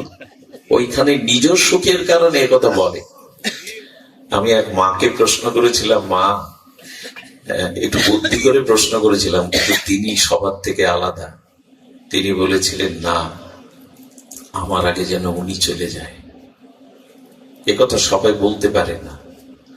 তো এই জন্য স্বামীও বলে কেন জানেন? স্ত্রী ছাড়া পুরুষের বার্ধক্য দশায় যে কি যন্ত্রণা, সেই যন্ত্রণাও চাচ্ছে না। এই জন্য বলে আমি ওর আগে। আর আমরা বোকা শুনে মনে করি কি প্রেম, কি অনুরাগ, ওর আগে যেতে চাই। যেতে চাইছে যে কেন, এর রহস্য শাস্ত্র ধরিয়ে দিয়েছে। নিজের সুখের জন্য অন্যকে ভালোবাসি আমরা, তার সুখের জন্য না। একথা যাজ্ঞবল্ক্য মহর্ষি বলছেন মৈত্রী দেবীকে। আচ্ছা, পুত্রের কথা ভাবুন, সন্তান তো কত আদরে। খোকা, এক কাপ চা করে দিতে পারিস? বৃষ্টি হচ্ছে। হ্যাঁ বাবা, তোমার জন্য পারবো না। দৌড়ে গিয়ে চা করে আনলে। তুই শ্রবণ কর, অন্ধমণির পুত্র যেমন বাকে করে বাবা আমার ভার, তুই শ্রবণ কর, ধন্য আমি তোর মতো পুত্র পেয়ে। 10 মিনিট পরে বললেন যা বাজারটা করে। আমি যেতে পারবো না। 2-4 বার বলার পর বলে কি, এই রাক্ষস পুত্র কোথা থেকে যে জন্মালো। 10 মিনিট আগের আর 10 মিনিট পরের ভাষা বদলে গেল কিনা। সব বদলায়। কেমন বদলায় জানেন? এইভাবেই বদলে যায়। দিল্লিতে আমি একবার একটা ঘটনা শুনেছিলাম আমার পরিচিত জনের মুখে। 1 এপ্রিল কি বলে? এপ্রিল ফুল, বোকা বানানোর দিন নাকি। তো শাশুড়ি আর বৌমার মধ্যে খুব তাদের অন্তরঙ্গতা, এবার সখীর মতো। স্বামী অফিস থেকে আসার আগে স্ত্রী একটা চিঠি লিখেছে, অন্য পুরুষের নাম লিখেছে, ওগো প্রিয়তম, আমি তোমারই, এইখানে আটকে পড়ে আছি, কিছুদিনের মধ্যেই আমি সব বাঁধন ভেঙে তোমারই হব। এই চিঠি বালিশের তলা একটু বের করে রেখে দিয়েছে, সামান্য অংশ। স্ত্রী স্বামী অফিস থেকে এসেই ওই চিঠি, চা এনেছে মিষ্টি করে, বেরিয়ে যাও, তোমার মুখ আমি দেখতে চাই। আমার ডাউট ছিল আগে থেকে, আসলে তোমার চরিত্র ভালো না, কি অভিশাপ আমার মাথার উপরে। এই চিৎকার করে যখন ভাঙাচোরা শুরু করেছে, মা এসে বলছে, খোকা এত রাখছিস কেন অফিস থেকে? আগেই আমি জানতাম মা। কাকে এনেছো আমার জীবনে? সর্বনাশীকে। এই দেখো চিঠি। মা খিলখিল করে হাসছে, বৌমার কাঁধে হাত দিয়ে দুজন হাসছে। হ্যাঁ মা, তোমরা হাসছো? বলে আজকে এপ্রিল ফুল। আমি বৌমাকে বলেছি একটু লিখে দাও তো মা, এসে কি ব্যবহার করে। তাই তো মা, আমি ভেবেছিলাম ও তো এমন হতে পারে না, এটা হওয়া ঠিক নয়, আমি তো জানি সে এমন নয়। বদলে গেল। একটু আগে যখন তার স্বার্থ সংরক্ষণ হচ্ছিল না, ডাইনি পাশানি, তাই তো ভাবি ও তো আমারই। এই জগতে রহস্য বোঝা খুব মুশকিল। দোকানদার দেখুন কেন লাইট করে ডেকোরেটিং করে সাজিয়েছে। যে আপনি যাবেন, আসুন আসুন, আপনার অপেক্ষায় তো ছিলাম। ভেতরে কি মিষ্টি ব্যবহার। যখন সিটির দোকানে গিয়ে বলছেন এখানে চপ্পল পাওয়া যায়, কোথায় চপ্পলের দোকান? ডেকোরেটর সাজিয়ে বসেছে তো আপনার কাছে বিক্রি করার জন্য। যেই বলছেন কাপড়ের দোকানে চপ্পল কোথায়, আপনি চোখে দেখেন না, এখানে লেখা বস্ত্রালয়। হ্যাঁ, প্রেম চলে গেল। এই যে স্বার্থ আমার নাই তোর কাছে, ও তো জুতো খুঁজছে, আমার তো সিটের দোকান। চোখে দেখেন না, এটা বস্ত্রালয় লেখা। আচ্ছা, আবার আপনি ওর মন জয় করতে পারেন। আবার প্রেম প্রিয়ার হলো, হ্যাঁ আমাকে 10 গজ কাপড়েরও দরকার, তবে বসুন। স্বার্থ যেখানে, সেখানে প্রীতি দেখি আমরা। এই জগতের রহস্যটা বুঝতে পারি না আমরা। নিজের সুখ হয় বলে আপনাকে রেখেছি, আমার সুখ আপনার কাছ থেকে না হলে কে আপনাকে রাখে? এটাই জগতের শাশ্বত নিয়ম। এই জন্য ভগবানের সাথে সম্বন্ধটাই, ঠাকুর হরিদাস এটা বুঝেছিলেন। তুমি ছাড়া আমার যে কেহ নাই, তুমি বিনা আমার কেহ। এ কথা আবেগের কথা নয়, এ কথাই শাশ্বত চিরন্তন সত্য। গোবিন্দ বলছেন, আমার সাথে ছাড়া তোমার সম্বন্ধ হতে পারে না। কুরুক্ষেত্রের রণাঙ্গনে অভিমন্যু মারা গেল, আর এই পুত্র অভিমন্যুর মতো পুত্র হারিয়ে অর্জুন বিলাপ বকছে, জনার্দন তুমি তার মামা, আমি অর্জুন বিশ্বজয়ী, আমার পুত্রকে ফিরিয়ে দাও। প্রলাপ বকছে। ভগবান তখন বলছেন, যাও। আহ্বান করলেন অভিমন্যুর আত্মাকে। অভিমন্যু ইথার তরঙ্গে এসে বলছে, প্রভু আপনার চরণে দণ্ডপাত, আমাকে কেন স্মরণ করেছেন?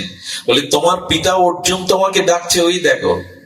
বলে, ওনাকে বলে দিন, ওনাকে আমি চিনি না, কে কার পিতা কে কার পুত্র। অর্জুন স্তম্ভিত হয়ে বললেন, অভিমন্যু আমি তোমার পিতা অর্জুন, তৃতীয় পাণ্ডব। বলে, কোন কালে হয়তো আপনি আমার পুত্র ছিলেন, আমি আপনার পুত্র ছিলাম। মৃত্যুর সাথে সাথে কি হয় জানেন? মৃত্যু মানে মৃত্যুর অত্যন্ত বিস্মৃতি। ঘুমালে যেমন আমি ভুলে যাই কে আমি, কে আমার স্ত্রী, কত টাকা পয়সা ব্যাংক বলে মনে থাকে গভীর ঘুমে, কিন্তু ঘুম থেকে উঠলে আবার স্মৃতি ফিরে আসে। যেদিন আর পুরনো কোন স্মৃতি আর ফিরে আসবে না, এর নাম বিস্মৃতি, এর নাম মৃত্যু। এখনই যদি কেউ, আমি মারা যাই, আমার মা যদি 5 মিনিট পরে ভগবান আমাকে মার কাছে এনে দেন, আমি মাকে চিনতে পারবো না। মৃত্যুর অত্যন্ত বিস্মৃতি, সব ভুলে যায়। মৃত্যুর যন্ত্রণাটা তো কঠোর হয় যে ওই সময় স্মৃতিশক্তি আর কিছু পেছনের মনে থাকে না। বলে, ওনাকে বলে দিন আমি ওনার কেহ না, এক ভগবান ছাড়া আমার কেহ নেই। অভিমন্যু বলছেন, আমি পরমানন্দ তার চরণে আছি। অর্জুন তখনই ভগবানের অভিপ্রায় বুঝলো, সত্যিই তো কেউ কারো নয়। আমরা কবে বুঝবো? এটা ঠাকুর হরিদাস বুঝতে পেরেছিলেন। না ঘর, না সজ্জন, না বিলাস, না পোশাক, না কোনো বন্ধু সজ্জন, একমাত্র হরিনামকে আর শ্রী গৌরকে তিনি জীবনের সার করেছিলেন। এই জন্য এই জগৎটা মায়া দ্বারা রঙিন করে দিয়েছে। বুঝতে পারছি না কে আমার। এই জগৎ ভয়াবহ রূপ নিয়েছে। বিদেশ থেকে তার ছোট্ট 2 বছরের ছেলের জন্য টাকা পাঠায়, তার সুন্দরী স্ত্রীকে, ছেলেটাকে দুধ কিনে দিও, মানুষ করো। আর এদিকে কি করে জানেন? এদিকে একটি সম্বন্ধ নূতন করে এই ছেলেটাকে বস্তায় পুরে কেটে নদীতে দিয়ে আর একজনের হাত ধরে চলে যায়। এটা পুরুষও যায়। কত ডাস্টবিনে, কত অনাথ আশ্রমে পালন হচ্ছে, তারা অনাথ না, তাদের পরিচয় দেবে না বলে জন্মের পরে অনাথ আশ্রমে রেখে আসে। এই জগতের ভয়াবহতা আমি 2001 সালে একটা পাঠে বলেছিলাম।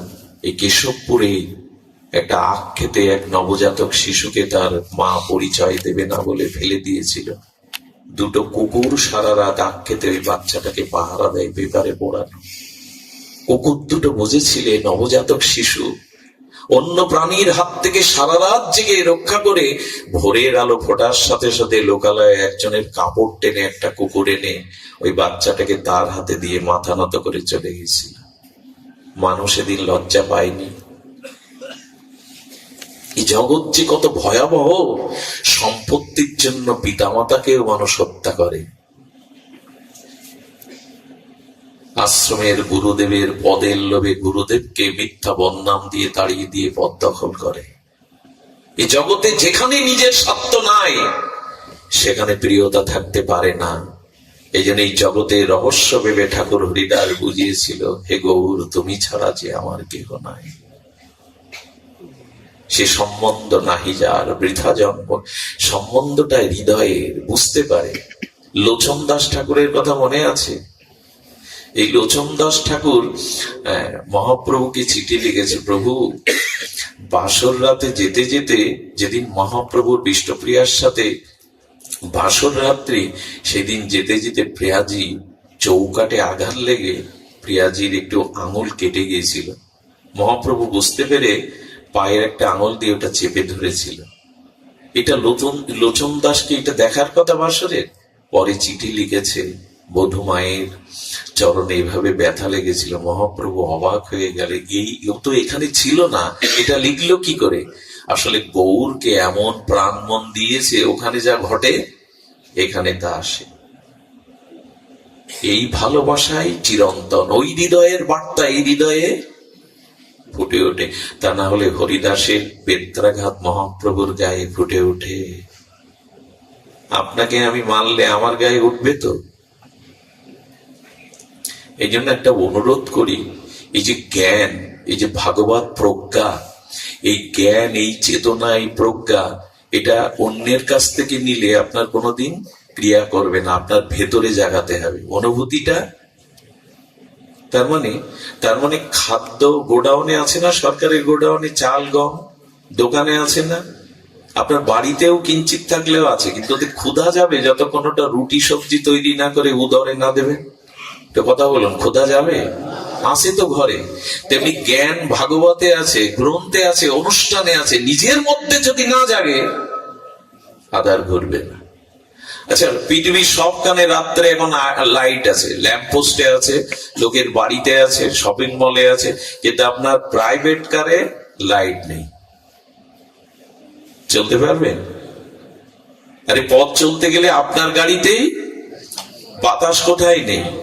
বাতাস সবখানে আছে, আপনার টায়ারে নেই। চলবে তো? জ্ঞানটা, চেতনাটা নিজের ভিতরে। ও লোক বলে কই অনুষ্ঠানে থাকবে না।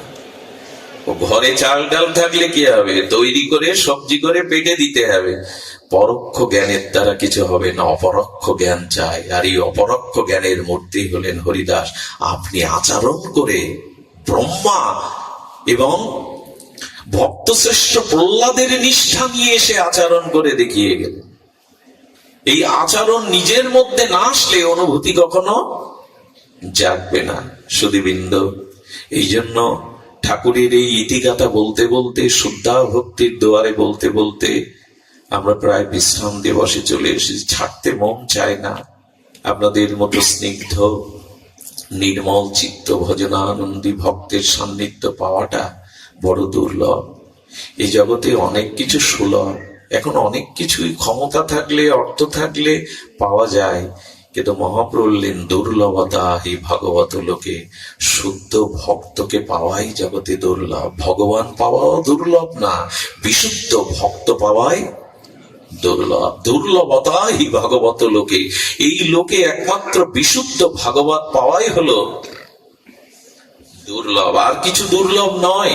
সেই দুর্লভ সঙ্গ যখনই পাওয়া হয়, একটা কথা বলি, যদি কখনো আপনারা পূর্ণ কর্মের দ্বারা স্বর্গে যান, আমি লিখে দিতে পারি, খুব নিশ্চিত ভাবে লিখে দিতে পারি, স্বর্গে এই শান্তিটা নাই, হরিকথা স্বর্গে নাই, সাধু সঙ্গ স্বর্গে নাই। ওখানে নাচ গান, অমৃত সুখ, মন্দাকিনীর ধারা, পারিজাত পুষ্পের গন্ধ, আমোদিত এ ভোগ আছে, সাধু সঙ্গে হরিকথা। এমনকি অবাক হতে হয়, বৈকুণ্ঠেও হরিকথা নাই। বৈকুণ্ঠে ভগবান আছেন, তার চরণ আছে, কিন্তু সাধু সঙ্গে হরিকথা। এই জন্য ভাগবত শাস্ত্র বলে দিয়েছেন, প্রভু যেখানে তোমার ভক্তি প্রবাহিনী নামরূপ লীলা কথা ভক্ত সঙ্গে নাই, সেটি স্বর্গ হলেও বৈকুণ্ঠ হলেও আমার কাম্য নয়। যেখানে তোমার ভক্তগণ মিলিত হয়ে তোমার মনোগাথা চন করছেন, সেটাই আমার একমাত্র আশ্রয় হোক। এই জন্য সকালে প্রভাতে উঠে শুদ্ধ ভক্তেরা এই প্রার্থনা করে, প্রভু দিনান্তে একটু সাধু সঙ্গ দিও, দিনান্তে একটু সাধু সঙ্গ দিও। গতকালে আমি বলছিলাম, বহু জন্মের স্বীকৃতি অর্জন হলেই কেবল শুদ্ধ ভক্ত সঙ্গে এই হরি কথা পাওয়া যায়। এটি বৈকুণ্ঠেও নাই, এটি স্বর্গে তো নাই। আর এই হরিকথার অমৃত পানের জন্য নিগম কল্পতরুর গলিতাং ফলাং সুখ মুখদাম দ্রব্যমৃত সংযুতম পিবত ভাগবত রসমলয়াম মোহরসিক ভাব ভাবুকা। এই যে হরিকথা, এই যে অমৃত রস, এটি অন্য কোথাও নাই। এই জন্য ভক্ত চাতক অপেক্ষা করে থাকে কোথায় ঠাকুরের কথা। হরি কথা মানে কিন্তু শুধু ভগবানের কথা নয়, ভক্ত কথাই হলো একটা জিনিস। বলি, ভক্ত যদি হরিদাসের চরিত্র এত নির্মল লাগে কেন, এত এত চিত্তে ভক্তির ভাব অনুভূতি জাগায় কেন জানেন? ভগবানের চরিত্রটা হলো খাদ্য, আর ভক্ত চরিত্র হলো ক্ষুধা। কোনটা দরকার বেশি, কোনটা দরকার? খাদ্য সামনে আছে, ক্ষুধা কি হবে তা? এই জন্য ভগবানের চরিত্র কথা হলো কি? খাদ্য। আর ভক্ত চরিত্র ক্ষুধা। ভক্ত চরিত্র না জানলে ভগবত ভজনের ক্ষুধা কোনো কালেই জাগবে না। হরিদাসের চরিত্র না জানলে, খাদ্য তো আছে, ভগবান আছে, শাস্ত্র আছে, ক্ষুধা জাগাবে কে? ভক্ত চরিত্রই ক্ষুধা জাগাবে। এই জন্য ঠাকুর এসেছিলেন আমাদের এই মাটিতে, তাকে যথাযথ সম্মান আমরা দিতে পারিনি। সারা বিশ্বের অগণিত গৌড়ীয় আচার্যগণ ঠাকুর হরিদাসের মহামহিমা জেনেছেন, জগৎকে জানিয়েছেন, আমরা যথাযথভাবে প্রকাশ করতে পারি না। তিনি এসেছিলেন আমাদেরই মতো আপামর সকলকেই এই গৌর প্রেম নামে সিক্ত করতে। আপনাদের সর্বশেষ অনুরোধ করে যায়, ঠাকুর এই চলে গিয়েছিলেন, তার শেষ ইচ্ছাটা আজ এখান থেকে যেন আমরা বলমান করে হৃদয়ে নিয়ে যাই। আমাদের ঠাকুর হরিদাসের, নামাচার্য হরিদাসের এই নামনিষ্ঠ দণ্ডনিষ্ঠ অবতারের শেষ বাঞ্ছাটা যেন আজ অন্তিম বিশ্রাম কথাতে আমরা নিয়ে যেতে পারি। আজ আসুন, যজ্ঞের শেষে যজ্ঞে একটা আহুতি দিতে হয়, একটা ফল দিয়ে আহুতি দিতে হয় না? তা আজকের এই দ্বিতীয় দিবসীয় ঠাকুর হরিদাসের শুভ আবির্ভাব মহামহোৎসবে এই হরিকথা ভক্ত সঙ্গযজ্ঞে আমরা আহুতি দেব ঠাকুর হরিদাসের ওই শেষ চাওয়াকে নিয়ে। এটাই যেন আমাদের আহুতি হয়, এটাই যেন আমাদের চাওয়া হয়। বিখ্যাত হয়ে আছে, হৃদয়ে অনুরণন হয়ে আছে গৌড়ীয় বৈষ্ণবের, হৃদয়ে ধরিব তোমার ও কমল চরণ। আসুন না, আমরা মহাপ্রভুর কাছে, নিতাই চাঁদের কাছে আমাদের হৃদয়ের আরতি দিয়ে এই আহ্বানটা জানিয়ে রাখি, প্রভু গো, আজ তোমার এই ভক্ত নিকেতনে, এই বৈষ্ণব বৈঠকে ভক্তের চরণ ধুলির অনুভূতি শ্রীঅঙ্গে শ্রীহৃদয়ে মেখে আমরাও বলছি, প্রভু গো, আমারও অন্তিম যেদিন এই জগৎকে এই জগতের মায়াকে ছিন্ন করে আমি চিরবিদায় নেব, সেদিন এই প্রার্থনাটা রাখো, আমার স্ত্রী, আমার পুত্র, আমার কন্যা, আমার আত্মীয় কুটুম্ব, আমার বিলাসবহুল বাড়ি, ব্যাংক ব্যালেন্স যেন আমার চোখের সামনে না থাকে, আমার হৃদয়ে যেন ওগুলির ভাবনা না থাকে। হরিদাস ঠাকুরের এই প্রার্থনা প্রত্যেকটি প্রগতিশীল ভজনশীল ভক্তিপথের যাত্রীকে এটাই চাইতে হবে। হৃদয়ে ধরিব তোমার ও কমল চরণ প্রভু। শেষের দিনে, সেই বিদায়ের দিনে, সেই অন্তিম দিনে আমার হৃদয়ে তোমার কমল চরণ দুখানা যেন আমি ধরতে পারি। হয়তো ঠাকুর হরিদাসের মতো তোমাকে সামনে পাবো না, কিন্তু হে মনের প্রিয় দেবতা, হে প্রেমের দেবতা, আমি মনের মানুষে যেন তোমার চরণ ধোকানা, কমল চরণ যেন আমি আমার হৃদয়ে ধারণ করতে পারি। ধারণ করব কি? বিষয় আসক্ত জীব তার চরণকে ধারণ তো কখনো করিনি। তাই যতটুকু দিন বাকি আছে, সময় বাকি আছে, জানেন সময় বড় মূল্যবান।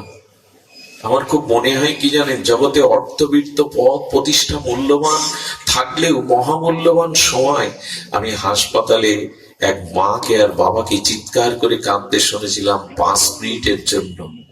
ডাক্তার নাড়ি ধরে বলেছিল, মা 5 মিনিট আগে যদি তাকে আনতে, তবে তাকে বাঁচানোর একটা শেষ চেষ্টা আমাদের ডাক্তারি শাস্ত্রে ছিল। আচ্ছা বলুন তো, ওই পিতামাতার কাছে তখন 5 মিনিট সময় কত মূল্যবান মনে হয়। এজন্য আমাদের জীবনে সময় খুব মূল্যবান। আগামীকাল সূর্যের মুখ আমি দেখবো, এমন তো এই কথাগুলো কি শুধু আবেগ সৃষ্টি করা কথা না, কাল কখন আসবে আমরা জানি না। এজন্য প্রতিটি মুহূর্ত, প্রতিটি ক্ষণকেই ভজনে, চিন্তনে, অনুধ্যানে কাজে লাগান। এই জগতে যা গড়েছেন তাসের ঘরের মতো ভেঙে যেতে সময় লাগবে না। রাজা মহারাজাদেরও আজকে রামচন্দ্র খানের জমিদারির সেই রাজপ্রাসাদ তো নেই বেনাপোলে।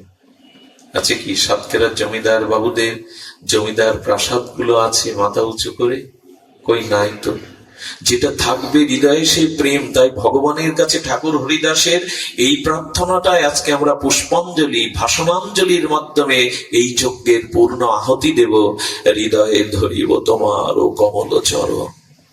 আর একটা কথা প্রভু, যদি ওই সময় চরণ মনে না আসে, তোমার নাম মনে না আসে, তুমি পারবে না কৃপা করে স্মরণ করিয়ে দিতে। তুমি এসে স্মরণ করিয়ে দিও, তুমি মনে করিয়ে দিও, আমি তোমার। নয়নে হেরিব তোমার ও চন্দ্রবদন। প্রভু চোখ দিয়েছিলে তো ভক্তকে দেখতে, ভগবানকে দেখতে। সারা জীবন বিষয় আশায় স্ত্রী পুত্রকে দেখেছি, তোমাকে নয়ন মেলে তো অনুরাগ দৃষ্টিতে দেখিনি। তাই নিবেদন, হৃদয়ে যদি তোমার চরণ থাকে, তবে নয়ন চাইবে তোমার সেই কমল বদন দর্শন করতে। আমাকে ভুলে যেতে দিও না, আমাকে ভুলে যেতে দেও না। সেদিন যেন আমার নয়ন তারাই তোমার কমল চন্দ্র বদনকে আমি। এই প্রার্থনাটাই আমাদের পূর্ণ আহুতি। এই প্রার্থনা এখান থেকে নিয়ে যান ঠাকুর হরিদাসের এই দিব্য প্রার্থনা, এই আত্মনিবেদন, এই অন্তিম নিবেদন, বিশ্রাম নিবেদন। হৃদয়ে ধরিব তোমার ও কমল চরণ, নয়নে হেরিব। কত কি দেখলাম জগতে, এই বিশ্ব প্রকৃতিকে, বিশ্বকেই দেখলাম, বিশ্ব মোহিনী কত রূপ দেখলাম, পুত্র মুখ মহোৎসব দেখলাম, কিন্তু শেষের দিনে নয়নে যেন অন্য কারো রূপ না ভেসে আসে, যেন তোমার কমল বদনটি এই নয়নে ভেসে আসে, অন্য কোন রূপ যেন নয়নে না ধরে। এই হলো আমাদের পূর্ণাহুতি। জিহ্বায় উচ্চারিব শ্রীকৃষ্ণ চৈতন্য নাম। প্রভু আমি ভুলে যাব না তো, তোমার নামটি ভুলে যাব না তো আমি। যাতে ভুল না হয়। অনেকেই প্রশ্ন করেন, বাবা অনেক ভক্ত মৃত্যুর সময় স্মৃতিশক্তি লোপ পায়, উন্মাদ হয়ে যায়, তাহলে সারা জীবন যে তোমার নাম নিল, তোমার তোমার গুণকীর্তন করলো, শেষের দিনে তো তাদের স্মৃতিশক্তি নাই। প্রভু বললেন, যারা সারা জীবন নিরপরাধে আমার নাম নিত্য নিরন্তর নিয়েছে, যদি শেষের দিনে কোন রকমে তার নাম নিতে ভুল হয়, আমি তার হৃদয়ে বসে তার হয়ে নাম নিয়ে নেব। আমি তার জিহ্বায় বসে নাম নিয়ে নেব। এটি তার দায়িত্ব। এই জন্য প্রভু, আমার জিহ্বা তো সারা জীবন বিষয় কথা বলে গেল, কত কথা এই জিহ্বা বলে গেল। মানুষ বাড়িতে বসে কথা বলার লোক না পেলে পাড়ায় চলে যায়, প্রতিবেশীর বাড়ি চলে যায়, চায়ের আড্ডায় চলে যায় শুধু কথা বলার জন্য। কিন্তু সেই জিহ্বা তোমার নাম দিল না, তোমার কথা বলল না। কথা বাড়িতে বলার লোক না থাকলে আমরা পাড়া প্রতিবেশীর বন্ধু সজ্জন চায়ের আড্ডায় চলে যাই, কিন্তু এই জিহ্বা পেয়ে তোমার নাম তো নেওয়া হলো না। এই জন্য জিহ্বায় উচ্চারিব শ্রীকৃষ্ণ চৈতন্য নাম। কেন জানেন? সারা জীবন হরে কৃষ্ণ নাম নিয়ে এখন বলছি কেন শ্রীকৃষ্ণ চৈতন্য নাম? কারণ শ্রীকৃষ্ণ চৈতন্য এবার দিতে এসেছেন, ভক্ত ভাব অঙ্গীকার করে এসেছেন, রাধা ভাব নিতে এসেছেন। হা গৌর বললে বিচার না করে এই যে তাকে কৃপা করেন গৌর। কৃষ্ণ বললেই কৃষ্ণ পাবেন এমন নয়, কিন্তু আমার গৌর নামের এমন মাধুর্য, এত প্রদীপ পাবন, এমন অনর্পিত করুণা নিয়ে এসছেন। হা গৌর বললে তিনি বিচার না করে, পাত্র বিবেচনা না করে প্রভু তাকে কৃপা দিতে ছুটে আসেন। ওনার গায়ে কুষ্ঠ হয়েছে, পোকাগুলো ঝরে ঝরে পড়ে যাচ্ছে, তাই ইচ্ছা ছিল স্ত্রী পুত্র তো বাহিরে ফেলে দিয়েছে, যদি গৌর চরণ দেখে মরতে পারি। তাই ধুলাই লুটাতে লুটাতে, গড়াতে গড়াতে যে স্থানে গৌর সংকীর্তন ভক্ত সঙ্গে সংকীর্তন আনন্দ করেছে, ওই স্থান বিশ্রামান্তে প্রভু বিদায় নিয়েছেন। ওই ধুলিতে আত্মনাদ করে কুষ্ঠবিপ্র বলছেন, হা গৌর, হা গৌরাঙ্গ। অনেক দূর হতে প্রভু পেছনে ফিরে তাকিয়ে বলছে, ভক্তগণ কে যেন আমায় ডাকছে। পেছনে তাকিয়ে দেখছে প্রভু কেউ তো পেছনে নাই, কেউ তো তোমায় ডাকছে না। মহাপ্রভু বললেন, এ ডাক কানে শোনার ডাক নয়, এ যে হৃদয়ের ডাক। সর্বস্ব হারিয়ে কে যেন আমায় ডাকছে হা গৌর বলে, আমাকে যেতে দাও। ওই অন্তরের ডাক শুনে প্রভু ছুটে এলেন, যে গৌর ভজন ইতিপূর্বে করেনি, শুধু হা গৌর বলে হৃদয়ের আর্তনাদ করেছেন। গৌর হরি এসে দুবাহু বাড়িয়ে দিয়েছেন, দুবাহু বাড়িয়ে দিয়েছেন। বাসুদেব এসো, বাসুদেব আমার বুকে এসো। এই দেখুন, কেন পতিত উদ্ধারণ, কেন পতিত পবন, কেন দয়ালের ঠাকুর বলা হয় মহাপ্রভু, কেন অনার্পিত চরিত চিরাম দিতে এসছেন, করুণাই কেন অবতীর্ণ হয়েছে। আসো বাসুদেব বুকে এসো না প্রভু। কুষ্ঠ ব্যাধি, পুজ রক্ত প্রকাশ হচ্ছে, তোমার এই কমল তপ্ত প্রেমময় কাঞ্চন অঙ্গ প্রভু অপবিত্র হবে, এসো না। মহাপ্রভু চোখে জল নিয়ে বলছেন, বাসুদেব কাছেই যদি না আসতে দেবে, এমন করে গৌর বলে কেন ডাকলে, এমন আত্মনাদ করে কেন ডাকলে? দাও বাসুদেব, এই কলিহত জীবের জরা ব্যাধি কর্মফল নেওয়ার জন্য আমি নেমে এসেছি। তোমাদের যা কিছু পাপ তাপ জন্ম জন্মান্তরে আমাকে দাও। প্রভু অপেক্ষা করলো না, প্রভু দৌড়ে গিয়ে বাসুদেবকে বুকে জড়িয়ে ধরলেন। স্ত্রী ত্যাগ করেছে, পুত্র ত্যাগ করেছে, সজ্জন ত্যাগ করেছে। ত্যাগ একজন কেবল করতে পারে না, তিনি তো আমার নিজজন। মহাপ্রভু জড়িয়ে ধরেছেন। পরশ পাথরের ছোঁয়া পেলে কি লোহা আর লোহা থাকে? স্বর্ণের বাসুদেবের দেহে আর কুষ্ঠ নেই, চিন্ময় চিন্ময় পবিত্র দেহ পেয়ে গৌর চরণে পড়ে বললেন, এতদিনে বুঝলাম গৌর ছাড়া করুণা দাতা আর কে আছে, এমন করুণা আর কার আছে। তাই বলছেন, জিহ্বায় উচ্চারিব। সারা জীবন হরে কৃষ্ণ নাম করলে এই শেষের দিনে, বিদায়ের দিনে তুমি শ্রীকৃষ্ণ চৈতন্য কেন বলছো? বলে, শ্রীকৃষ্ণ চৈতন্য নিত্যানন্দ কৃপা ছাড়াতে গজ প্রেম পাবো না, মাধুর্য প্রেম পাবো না, আর করুণাদাতা তো আর কেহ নয়। তাই শ্রীকৃষ্ণ চৈতন্য শব্দ জিহ্বায় করিতে উচ্চারণ। এই হলো আমাদের পূর্ণাহতি, ঠাকুর হরিদাসের এই আবির্ভাবে এটাই হলো পূর্ণাহতি। এই মতো ইচ্ছা মোর ছাড়িব, আমাদেরও যেন গৌর বলতে, গৌর চরণ হৃদয়ে নিয়ে, আর এই নয়নে গৌর অপ্রাকৃত বদন দর্শন করে আমরা যেতে পারি। এই বছরে আমাদের সুজন বিজনদা এই অনুষ্ঠান করবার তাদের ভিতরে, আমিও জানতাম না 8 দিন আগে, তারা সিদ্ধান্ত নিয়ে যেটা করেছে এটা প্রয়োজন। আজ তার মাটিতে যদি তার আবির্ভাব, তার ভক্তগণ না আসে, কি মুখ দেখাবো বিশ্ববাসীর কাছে? ব্রহ্ম হরিদাস ঠাকুর এই এটা ভাবতে অবাক লাগে।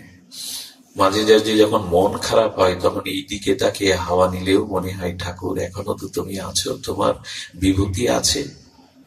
এজন্য এই মাটিতে যারা এসেছেন, এই মাটিতে যারা জন্মেছেন ধন্য।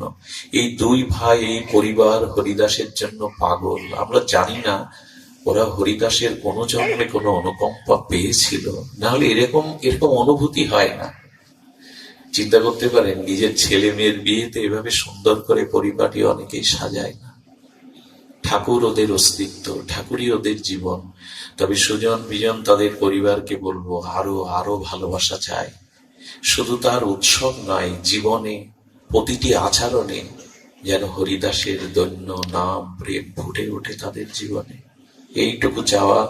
আমাদের তাপস দাদাজি সহ মামাজি সহ সকলেই এসছেন, তাদের অভিবাদন জানায়। ঠাকুর হরিদাসের সেবক তারা। ঠাকুর হরিদাসের সেবকের সঙ্গও যদি কখনো হয়, বলছেন বৃন্দাবন দাস ঠাকুর, তারাও কৃষ্ণ প্রাপ্তি হয়ে যাবে। ঠাকুর হরিদাসের ভক্ত সঙ্গ যদি কেউ পায়। এই বছরের এই দ্বিতীয় দিবসীয় আয়োজনে এখন আমাদের হরিনাম সংকীর্তন দিয়ে প্রসাদ বিতরণের মাধ্যমে এই মহাযজ্ঞ বিশ্রাম পাবে। একটা হাত জোর করি, যদি এই আয়োজনে, এই ক্ষুদ্র আয়োজনে কোনো অপরাধ হয়ে থাকে, কোনো ভক্ত অজান্তেও কষ্ট পেয়ে থাকেন, ওদের 2 ভাইয়ের হয়ে গলে কাপড় দিয়ে আমি আপনাদের চরণে বিনীত ক্ষমা প্রার্থনা করছি। ওদেরকে ক্ষমা করবেন। আমাদের আচ্ছা, একটি জিনিস প্রতি বছর এখানে হয় যেটা আমাদের ভক্তদের হৃদয়ে বড় আনন্দ দেয়, সেটা হলো যে 576তম ঠাকুরের আবির্ভাব তিথি। সেই 576টি প্রদীপ প্রজ্বলনের, বাতি প্রজ্বলনের মাধ্যমে আমরা ঠাকুরকে আজকের দিনে তাকে আমরা আমাদের ভালোবাসা অনুরাগ জানাবো। সেই সাথে 16টি মালা আছে। যারা হরিদাস ঠাকুরের আবির্ভাব তিথিতে যদি একজনকেও হরিনাম নিত্য না নেওয়ানো যায়, তবে আয়োজন বৃথা। এজন্য কয়েকটা ভক্ত মায়েদের আর বাবাদের জন্য, সবাইকে আমরা দিতে পারবো না, কিছু মালা আছে জপের। যারা সংকল্প করবেন যে আগামীকাল থেকে অন্তত 4 মালা, 8 মালা না পারেন 4 মালা জপ করবেন নিত্য, তারা এখান থেকে আপনারা মালা প্রদান করবেন। এখন বাকি অনুষ্ঠানটুকু আমাদের দাদারা যেভাবে সাজাবেন, প্রদীপ প্রজ্বলন এবং আমাদের কীর্তনীয়